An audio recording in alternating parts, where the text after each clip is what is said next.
Okie doke. I guess we can start.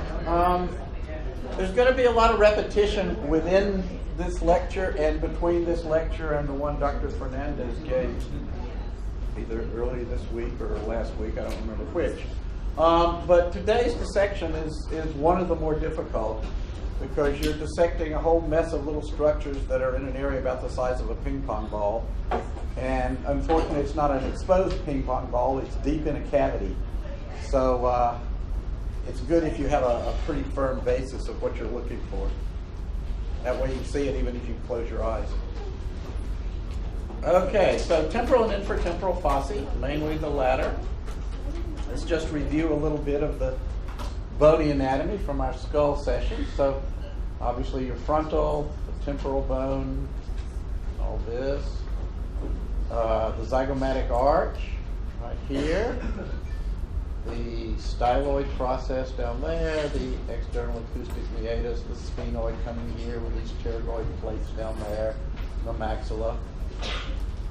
And more specifically, the area up here, which most of you have presumably cleaned off, where the temporalis muscle lies, is the temporal fossa. And all this area down in here is the infratemporal fossa. So here it is with the zygomatic arch cut away and removed, and obviously the mandible's not here. So the bony structure here is this sphenoid sitting in here with the lateral pterygoid plate there, or medial pterygoid plate on the other side. The back part of the maxilla. This obviously temporal bone right here.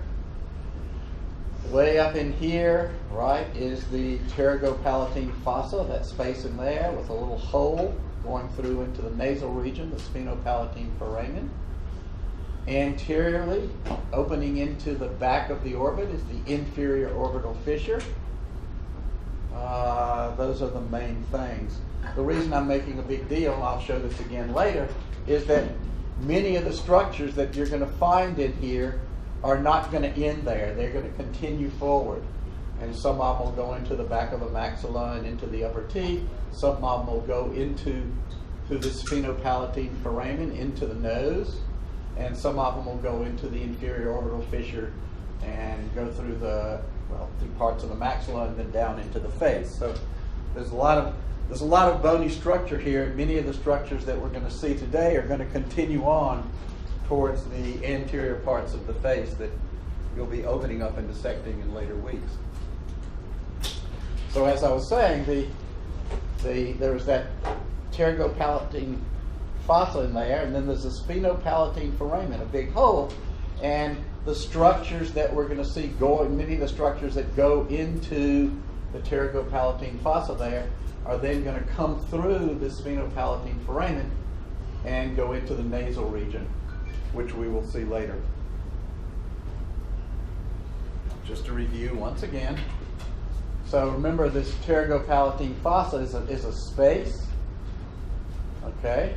And the opening from the side is the pterygomaxillary fissure. So you've got the pterygoid plates on one side, the maxilla on the other, and there's a gap. You go through that gap, you end up in this space called the pterygopalatine fossa, and then if you continue on medially, you end up through the sphenopalatine foramen into the nasal cavity. The structures we're looking at today are all these things out here in the infratemporal fossa. Some of them are going to go up, some of them are going to go down, and some of them are going to go through this area and end up in the nose, and we'll see them in a couple of weeks. Obviously, this is the sphenoid bone. Okay, so there's the inferior orbital fissure over there, the medial pterygoid plate dangling down, the lateral pterygoid plate there. This area back in here is what you're going to be dissecting today. Reviewing the mandible again. So there's the body down here and the ramus goes up. Today you're going to cut out this part of the ramus to look at what's behind it, because that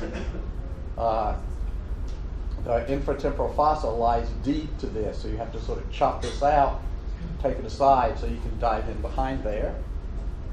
The structures you'll be reading about that you'll have to look at, obviously, is there's the coronoid process up here with the temporalis muscle attaching to it. Sometimes the dissector says to leave that. You can just cut that off or flip it up out of the way. The head of the mandible and the neck, which are attached, which are obviously including with the mandibular fossa up above, the angle of the mandible, and obviously the mental foramen, which you dug out a couple of the sections ago. On the inside, there's this mandibular foramen, where inferior alveolar nerves and arteries are going to be traveling so that they're actually in the body of the mandible out here. They're going to pop out through the mental foramen up front.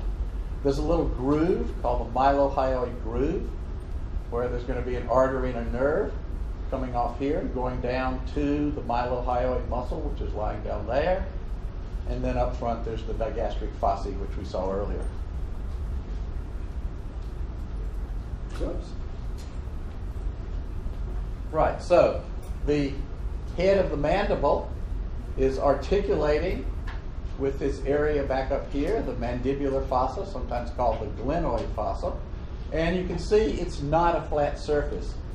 There's a concave area in the back, and then there's a convex area in the front, okay, which is called the articular tubercle. And the next dozen slides or so are going to show why that's important and what that's involved with. Okay, so obviously the only real connection between the mandible and the cranium up above is here through the temporomandibular joint.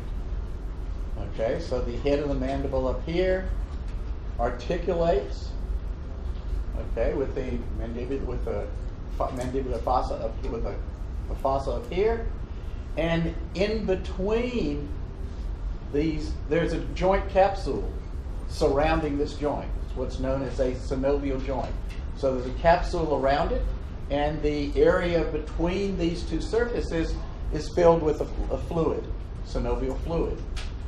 This is a special type of synovial joint because not only is there fluid in there between these two articulating surfaces, but there's also a fibrocartilaginous disc known as the articular disc. And this disc basically separates the temporomandibular joint into two parts. Okay, there's an upper part here and a lower part down there with this fibrocartilaginous disc in between. This is a very, there's a lot of pressure and a lot of muscular activity surrounding this fairly small joint. You can, I don't know what the numbers are, but you can generate some extraordinary force in chewing. And you don't want this joint to fall apart, go places where it shouldn't. So there are heavy ligaments that limit the movements of this joint and keep the mandible obviously from separating from the cranium. We're going to go over these. You might try to look at them, but you probably won't have much luck, but you at least know where they are, and I suspect you'll get more insight in them later in your career. So here's the joint capsule that's surrounding the head of the mandible and the mandibular fossa in the temporal bone back there. Just in front of that is what is known as the lateral ligament. Okay? And that sort of basically keeps the, that and the bones around it keeps the mandible from moving very far posteriorly. It actually keeps it from moving laterally as well. That's a big, strong lateral ligament there. Coming down from this styloid process, back here in the temporal bone, and going into the back of the mandible here is what's known as the stylomandibular ligament. And many people have discussed the extent to which the stylomandibular ligament limits the amount of jaw movement in a variety of directions. Obviously, it helps keep the jaw from moving down too far or moving in either direction extensively.